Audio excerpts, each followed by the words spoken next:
Chapter 667, Approaching Gentleness. Camus's nerves tensed as he propped himself up on his left hand, surveying his surroundings warily. He realized he was still on the second floor of Twanaku's house. Rhea, who had been leaning against a wooden pillar, stood up in a daze. Everything around him seemed no different from before he had fallen asleep. "Are you joking?" Camus asked Louis Barry cautiously. "What kind of dream festival is this? This feels like a normal awakening after a nap."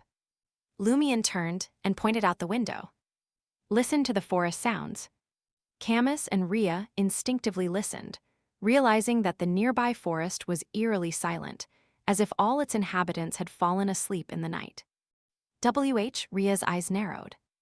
Born and raised in the primitive forest, and having lived in Tizimo town for nearly a year, she knew the forest wouldn't be in such absolute silence. Lumion pointed at the floor, beside the mosquito-repellent candle. "Look here again."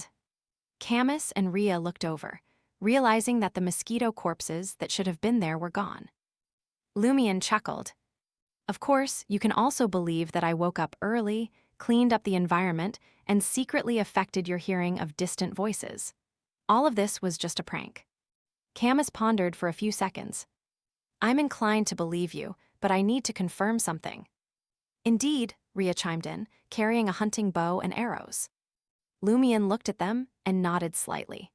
He calmly concluded, "I can now determine that the reason I remain conscious in this peculiar dream stems from a hidden power within Hisoka's house, not any special traits of my own."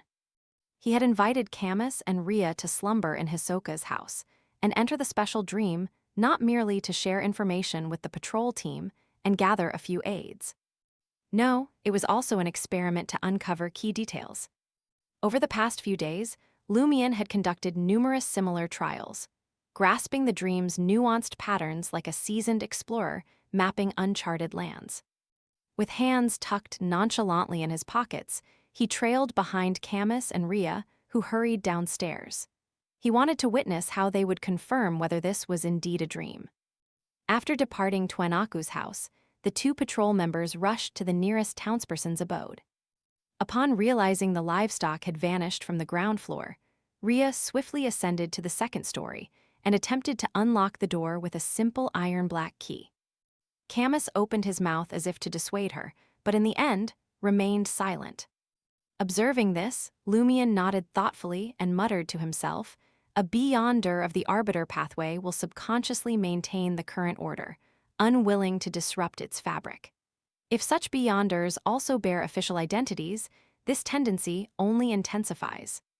Rhea rapped upon the door and entered the dwelling. She and Camus scoured each room, but the resident family had seemingly evaporated into thin air. Then, the pair made their way to the police station near the St. Sean Cathedral's hallowed grounds. The local patrol quarters held 5 rooms in total. Kolobo, Maslow, and Lobin were nowhere to be found, nor were the 2 officers meant to stand the night watch. "I now believe this is a dream," Camus declared to Louis Barry, who leisurely trailed with hands tucked in pockets, a golden straw hat shading his features. "Yet I'm so utterly awake that it defies the very notion of a dream." Before Lumion could respond, Rhea's light brown face furrowed slightly.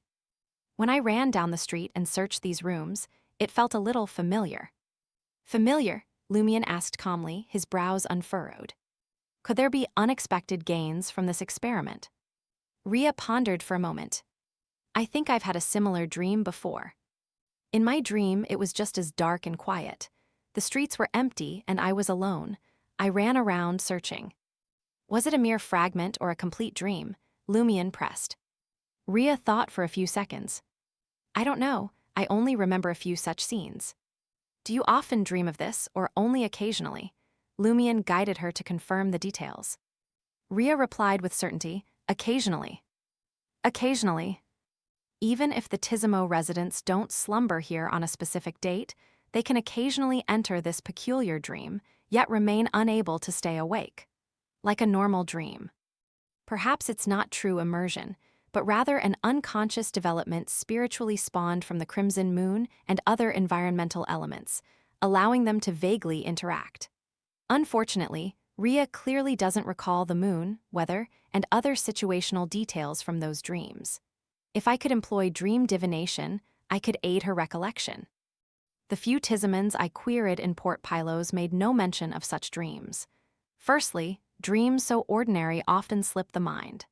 Secondly, they've been away from Tizamo for years. As Lumien's thoughts raced, he turned to Camus to see if the interrogator had any queries. Camus pondered for a moment before asking Rhea, "What do you think is special about the residents of Tizamo?" "Very perceptive. Since this dream seems to affect the entire town and surrounding area, it's likely these people will display some abnormality in waking life." Lumien nodded inwardly. Rhea thought for a moment. "Nothing special, it's just that they're very obedient." At this, Rhea sighed. "They're extremely polite to others. Gentle personalities, stable emotions, very obedient. Even when angered, they quickly calm down. When trouble arises, they tend to let the authorities handle it instead of fighting amongst themselves or causing public disturbances." These were all situations Lumien had heard Camus mention and seen in the corresponding intel. On the surface, nothing seemed amiss. It was a state of being tamed. Rhea added, "Their only issue is a lack of enthusiasm. It's not that politeness masks an underlying coldness or hatred. They're simply unenthusiastic, as if reluctant to openly display emotion." Upon hearing this, Lumien recalled the Tizamans he'd interacted with over the past few days. Apart from some gentlemen and ladies from the northern continent, the others were calm, gentle, and disinclined to argue. They always communicated politely. Immediately after, he recalled the Tizamans questioned in Port Pylos. Fear, worry, ingratiating expressions, vivid emotions. Clearly different from the Tizamo townspeople. Most of their emotions have been drawn away into the dream. Lumien finally pinpointed an abnormality about the Tizamans. Their issue clearly didn't stem solely from attacks by the primitive forest tribe. Upon hearing Lumien's guess, Camus couldn't help but hiss. "I knew it. The Tizamans feel strange, too docile. Even livestock occasionally grow agitated, resists, could the reason be?" Rhea's heart skipped a beat as she said solemnly, voice laced with fear, "I've been here nearly a year, and I feel much gentler. My most intense emotions haven't dissipated. They're still in my heart, but most of the time, it's as if I'm asleep." Rhea began analyzing herself. From the looks of it, everyone in Tizamo will gradually be affected by this peculiar dream. After leaving, they can slowly escape its influence. Lumien glanced at Camus. "For outsiders like us, who have only been here a few days, there's no issue for now. Perhaps we'll also become unnaturally gentle if we linger too long." Without waiting for Camus's response, Lumien inquired, "When will reinforcements from the patrol team and Admiral Guard arrive?" At the mention of this, Camus's expression soured. He gritted his teeth and cursed, "Those selfish bastards, it's very likely there won't be much support. The Admiral Guard said they already have a Beyonder team here and an army. Only Captain Riza expressed backing for the patrol team. Damn it, those dogshit." Lumien was taken aback for a moment before bursting into laughter. The newly formed organization under the Aboriginal Admiral was indeed different from the official Northern Continent organizations. If this were the Eternal Blazing Sun Church or Church of Earth Mother, the official Beyonders would have already devised a plan and dispatched sufficient force to resolve the issue. They'd be prepared to obliterate Tizamo if anything went awry. The current situation is Admiral Quiraril believes that with me, a famed adventurer backed by the Church of the Fool, here, I'm able to use its power to resolve Tizamo's troubles. Is there a need to send more Beyonder subordinates to aid me? That's true, Beyonders aren't commodities. If too many powerful ones perish, not only will Admiral Quiraril feel the strain, but he won't be able to effectively rule Matani.